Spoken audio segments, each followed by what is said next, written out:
मेरे YouTube page astronaut पर आपका स्वागत है। नमस्कार, मैं हूं नरेश कुमार। सबसे पहले उन दर्शकों का धन्यवाद जिन्होंने पेज को सब्सक्राइब किया है, पेज के वीडियोस को शेयर कर रहे हैं, लाइक कर रहे हैं और कमेंट बॉक्स में हमें अपनी राय भी लगातार भेज रहे हैं। दोस्तों, आज के वीडियो में बात करेंगे जुलाई महीने की। जुलाई महीने के दौरान बाजार की चाल कैसी रहेगी, यानी कि शेयर मार्केट जो है वो जुलाई महीने में किस तरह से रह सकता है। 30 मई का निफ्टी का जो लेवल था वो था 24,863 और 23 जून तक का निफ्टी का जो न्यूनतम लेवल था वो 24,824 था।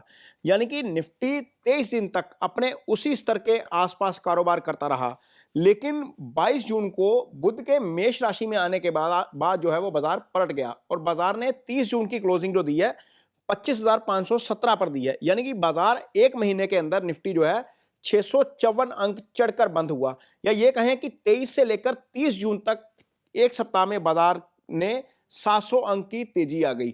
जब मैंने एस्ट्रो साइकिल में इस तेजी का कारण समझने की कोशिश की तो यह समझ में आया कि 22 जून को बाजार को प्रभावित करने वाला ग्रह बुध और धन का कारक ग्रह शुक्र दोनों ही एक दूसरे के केंद्र में आ गए, जिससे बाजार ने एक तरफा रफ्तार पकड़ ली।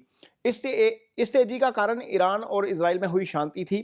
तो ऑब्वियसली ईरान का चार्ट जो है वो भी चेक करना पड़ा और उसमें यह सामने आया कि वहां पर छठे भाव पर गुरु की दृष्टि का प्रभाव इस जंग को रुकवाने में मददगार रहा। ये दोनों चार्ट हम यहां पर स्क्रीन में शेयर कर रहे हैं। साथ साथ हम ज्योतिष के आधार पर बाजार की गणना करते हैं तो उसमें बहुत सारे फैक्टर काम करते हैं। पिछले महीने जब बाजार के स्टार का विश्लेषण किया गया था तो मंगल शनि का शटाष्टक बनने के बाद समझ आ रहा था कि मिडिल ईस्ट में स्थितियां जो है वो बिगड़ने वाली हैं। और इसका जिक्र मैंने अपने अप्रैल के एक वीडियो में भी किया था कि ईरान जो है वो ग्लोबल जो है वो डिस्टर्बेंस का एपिसेंटर बन सकता है। लेकिन स्थिति इतनी जल्दी समझ जाएगी, इसका आकलन बाजार के लिहाज से करने में थोड़ी सी चूक रही, या ये कह सकते हैं कि इस तरफ ध्यान नहीं गया कि ईरान में जो स्थिति बिगड़ेगी या ईरान में स्थिति इतनी जल्दी संभलेगी, उसका बाजार के ऊपर इतना पॉजिटिव असर आ जाएगा। और जून के आखिरी सप्ताह में जो बुध शुक्र के केंद्र में आए वो भी एक पॉजिटिव कॉम्बिनेशन था जिस पर ध्यान नहीं जा सका। हालांकि इससे पहले बाजार को लेकर हमारे वीडियो जो है वीडियोस के अनुसार ही बाजार की चाल रही है। भले ही आप मार्च का वीडियो देख लें, अप्रैल का देख लें, मई का देख लें, या सेक्टर वाइज जो वीडियो हमने डाले हैं, नॉर्मली बाजार उसके मुताबिक ही बिहेव करता आया है। खैर, अगले तमाम वीडियो में मैं कोशिश करूंगा कि बाजार के वीडियो बनाते समय विश्लेषण का दायरा थोड़ा और बढ़ाया जाए ताकि बाजार को थोड़ा ज़्यादा एक्यूरेट तरीके से ज्योतिष के लिहाज से भी समझा जा सके। तो ये था वीडियो जो है वो जून का मेरा वीडियो था जिसमें मैंने लिखा था कि बुल्स की जून खराब। बुल्स की जून 23 तक तो खराब थी, लेकिन आखिरी हफ्ते में बुल्स की जून अच्छी हो गई और जून में आखिरी हफ्ते में बुल्स ने खैर बहुत कमाई की। खैर, अब बात करते हैं जुलाई की। तो जुलाई की बात करने से पहले ग्रहों की स्थिति को समझते हैं कि जुलाई में बाजार की चाल कैसी रह सकती है। महीना शुरू होने से पहले 29 जून को शुक्र वृषभ राशि में आ चुके हैं। रविवार था ये 29 जून, और बुध और शुक्र अब एक दूसरे के केंद्र में नहीं है। ये वही कॉम्बिनेशन है जो पिछले हफ्ते बहुत तेजी लेकर आया था। गोचर में अब बुध कर्क राशि में गोचर कर रहे हैं, जबकि शुक्र अब वृषभ राशि में है और अब शनि के दृष्टि प्रभाव में आ गए हैं। शनि इस समय मीन राशि में गोचर कर रहे हैं, तीसरी दृष्टि यहां पर आ रही है। हालांकि शुक्र के ऊपर पहले भी केतु की दृष्टि थी, लेकिन शनि की दृष्टि का प्रभाव शुक्र के ऊपर होना ज्यादा अच्छा नहीं है। शुक्र धन के कारक ग्रह है और मार्केट में लार्ज कैप का विचार इसी से किया जाता है। शुक्र का अपनी राशि में आना चांदी के लिहाज से अच्छा है क्योंकि शुक्र चांदी का कारक ग्रह है। 6 जुलाई को गुरु पूर्व में उदय हो जाएंगे। ऑनलाइन पंचांग पर गुरु के उदय की तिथि जो है वो 8 जुलाई बताई गई है, जबकि ऑफलाइन पंचांग जो है वो 6 जुलाई की मध्य रात्रि यानी कि 7 जुलाई को बता रहा है, यानी कि एक दिन का फर्क है। गुरु फाइनेंस के कारक ग्रह है और इसका उदय होना बाजार के लिहाज से अच्छा है। 13 जुलाई को शनि मीन राशि में वक्री हो जाएंगे। मीन राशि में शनि का वक्री होना मेटल शेयरों के लिए अच्छा है। यहां से 138 दिन तक अब मेटल शेयरों में उछाल देखने को मिल सकता है। इस पर भी एक विशेष रिसर्च रिपोर्ट जो है वो मेरे पेज के ऊपर है, आप इस वीडियो को देख सकते हैं। ये इसका स्क्रीनशॉट मैं यहां पर वीडियो में शेयर कर रहा हूं। इसमें मैंने अपने पिछले 10 साल के दौरान शनि की वक्री मूवमेंट और मेटल इंडेक्स पर इसके प्रभाव का जो है वो एनालाइज किया है। यह वीडियो निश्चित तौर पर आपके लिए हेल्पफुल रहेगा। 16 जुलाई को सूर्य कर्क राशि में प्रवेश करेंगे और सूर्य के कर्क राशि में गोचर के साथ ही मिथुन राशि में बनी सूर्य और गुरु की युति भी टूट जाएगी। ये युति भी एक तरीके से बाजार में तेजी लेकर आ रही थी, लेकिन सूर्य कर्क राशि में बुध के साथ युति करेंगे। ये युति भी बाजार के लिए तेजी का कारक है। सूर्य बुध और शुक्र के साथ युति करना बाजार के लिहाज से अच्छा है, जबकि 18 जुलाई को बुध कर्क राशि में ही वक्री हो जाएंगे। 11 अगस्त तक ये वक्री ही रहेंगे और बुध का वक्री होना बाजार के लिए अच्छा नहीं है। बुध के वक्री होने से एक दिन पहले और एक दिन बाद बाजार में बड़ी मूवमेंट देखने को मिल सकती है। 26 जुलाई को शुक्र मिथुन राशि में प्रवेश करेंगे और गुरु के साथ युति करेंगे। ये जून वाली स्थिति हो सकती है, जैसे ये आखिरी वीक में हुआ था ना, गुरु और शुक्र एक ही राशि में, ट्रेड के कारक बुध की राशि में बहुत तेजी आ सकती है बाजार में। इस समय ध्यान रखना पड़ेगा। ये 20 जुलाई तक रहेगी। 28 जुलाई को मंगल कन्या राशि में गोचर करेंगे और इससे सिंह राशि में बनी मंगल और केतु की युति टूटेगी। इससे निश्चित तौर पर वैश्विक स्तर पर हालात जो है वो कुछ सुधरेंगे। हालांकि मंगल शनि के आमने सामने रहने और समसप्तक में रहने से, शनि के वक्री रहने से कुछ प्रभाव वैश्विक स्थितियों पर जरूर रहेगा। 21 और 22 जुलाई को मंगल और केतु एक ही डिग्री पर आ जाएंगे। मंगल और केतु दोनों ही ग्रह सिंह राशि में 25 और 26 डिग्री पर गोचर करेंगे। इस तिथि के इर्द गिर्द विशेष सावधानी रखनी पड़ेगी। कुल मिलाकर देखें तो ग्रहों की स्थिति के लिहाज से बाजार पॉजिटिव नजर आता है, लेकिन इसके बावजूद 10 से लेकर 14 जुलाई और 20 से लेकर 24 जुलाई तक बाजार में संभलने की जरूरत जो है वो रहेगी। जुलाई में 5 रविवार हैं, 4 शनिवार हैं, कुल मिलाकर 22 दिन ट्रेडिंग होगी बाजार में।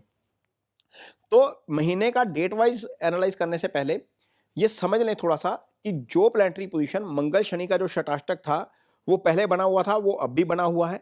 मंगल केतु का एक ही डिग्री पर जाना वैश्विक स्थिति के लिए अच्छा नहीं है। कोई बड़ी घटना हो सकती है, कोई जंग ट्रिगर हो सकती है, अभी भी संभावना बनी हुई है। हालांकि ट्रंप जो है वो सरपंच बने हुए हैं दुनिया के, समझौते करवा रहे हैं, लेकिन इसके बावजूद मंगल केतु का एक ही डिग्री पर आना अच्छा नहीं है।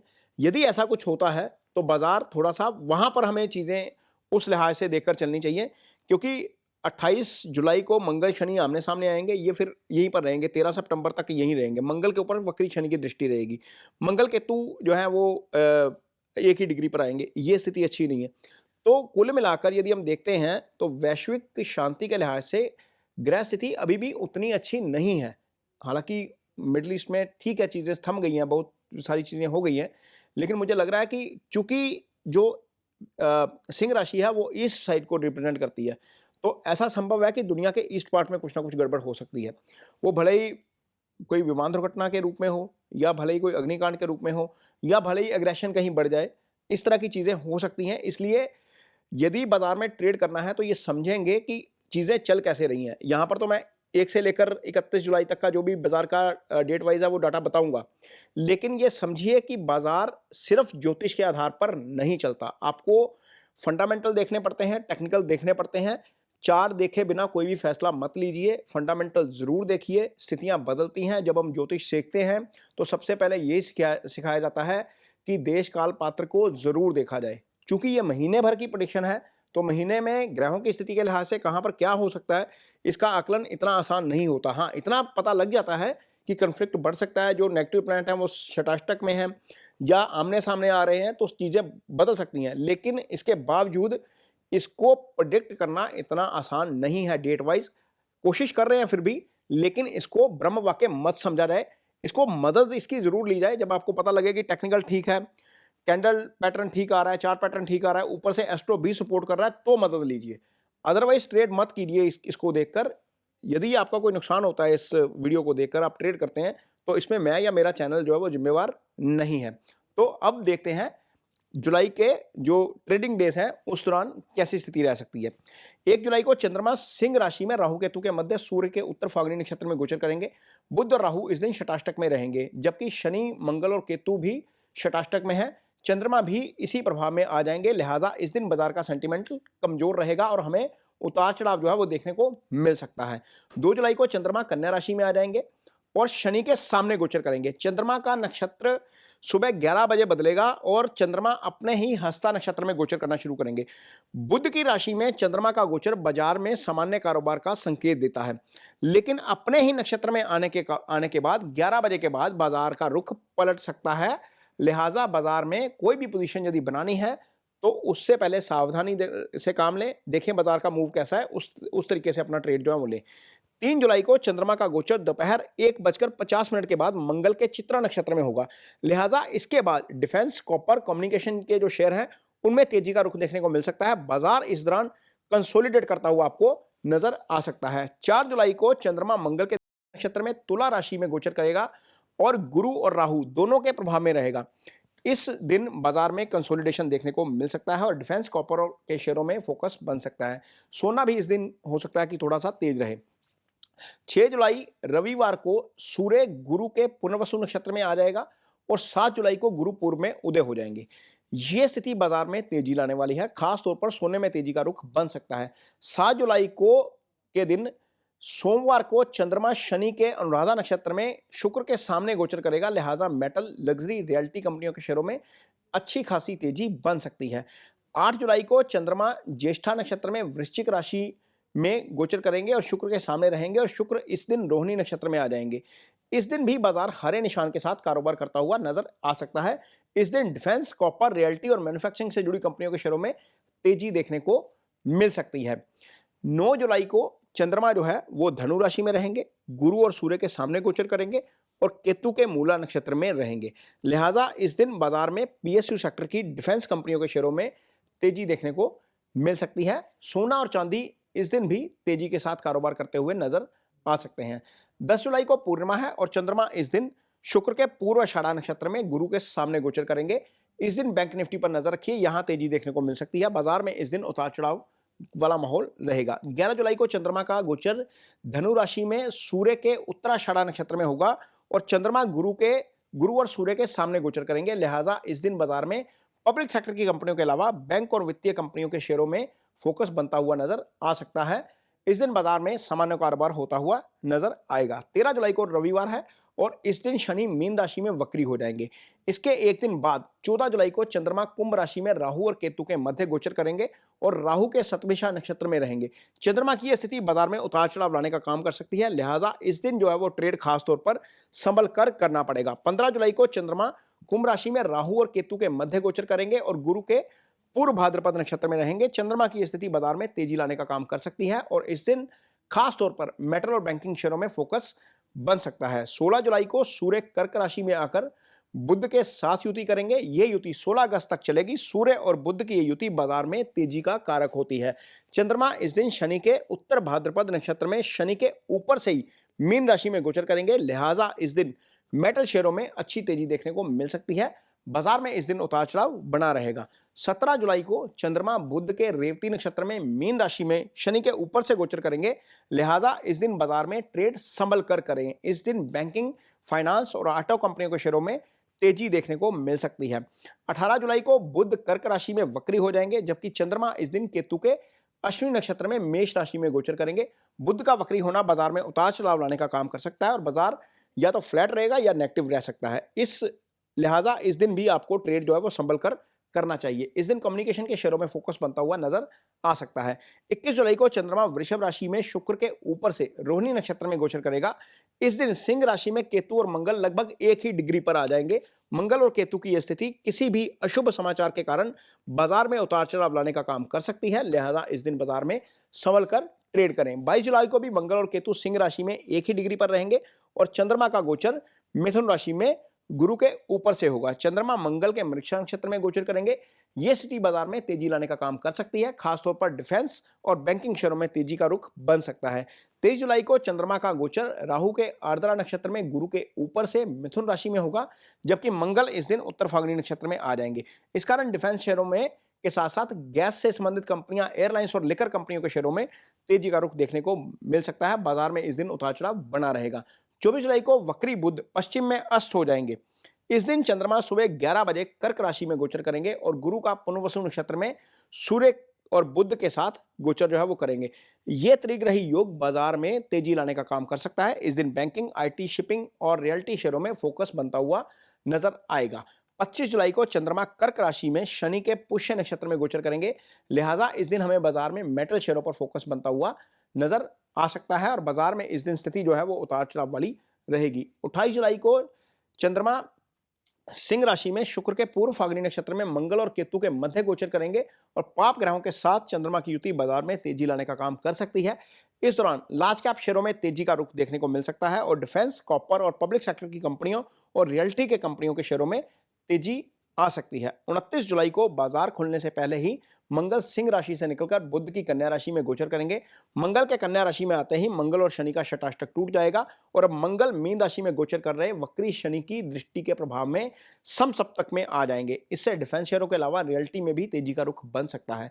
चंद्रमा इस दिन सूर्य के नक्षत्र में मंगल के साथ गोचर करेंगे, लिहाजा बाजार में तेजी देखने को मिल सकती है। 30 जुलाई को चंद्रमा कन्या राशि में अपने ही हस्ता नक्षत्र में गोचर करेंगे और मंगल के साथ रहेंगे, लिहाजा इस दिन भी बाजार में उतार चढ़ाव रह सकता है और मेटल और डिफेंस कंपनियों और एनबीएफसी जो कंपनीज होती हैं उनमें फोकस बनता हुआ नजर आएगा।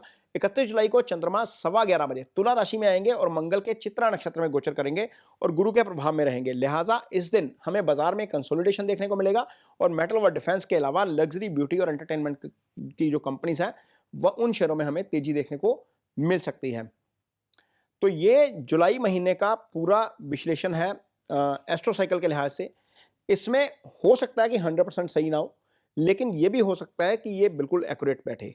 तो यदि आपको लगता है कि प्राइस एक्शन ठीक है, टेक्निकल्स ठीक हैं, फंडामेंटल सपोर्ट कर रहे हैं, क्योंकि जुलाई में रिजल्ट सीजन भी है, बहुत सारी कंपनियों के रिजल्ट भी आएंगे और पता लग रहा है कि आईटी कंपनियों के रिजल्ट हो सकता है थोड़े से नेगेटिव हों। बाजार से जो स्थिति पता लग रही है फंडामेंटली, यदि हम देखते हैं जीएसटी कलेक्शन के डाटे तो खैर ठीक आए हैं पहले क्वार्टर के, लेकिन इसके बावजूद माना जा रहा है कि जीडीपी के आंकड़े कुछ जो रिजल्ट्स हैं कंपनीज के वहाँ पर कुछ ना कुछ थोड़ा सा उतार चढ़ाव देखने को मिल सकता है। उसका असर बाजार के ऊपर नजर आएगा। तो रिजल्ट्स के ऊपर नजर रखिए, बड़ी कंपनियों के रिजल्ट्स के ऊपर नजर रखिए। जो शेयर आपके पास है उसको टेक्निकली देखिए, उसका चार्ट क्या कहता है, फंडामेंटल देखिए क्या समझ आ रहा है, क्या एस्ट्रोलॉजी उससे मिल रही है, फिर कॉल लीजिए। सिर्फ इसको देखकर कॉल मत लीजिए। तो उम्मीद करते हैं कि इस तरह के वीडियो आपको फिर थोड़ा सा ज़्यादा बेहतर तरीके से ट्रेडिंग करने में मदद कर सकते हैं, ज़्यादा बेहतर मुनाफा दे सकते हैं। ये वीडियो आपको कैसा लगा इस पर कमेंट बॉक्स में अपनी राय जरूर दीजिए। यदि वीडियो अच्छा लगे तो इसे शेयर जरूर करिए, पेज को सब्सक्राइब जरूर करिए। इसके साथ ही मुझे दीजिए इजाजत। नमस्कार।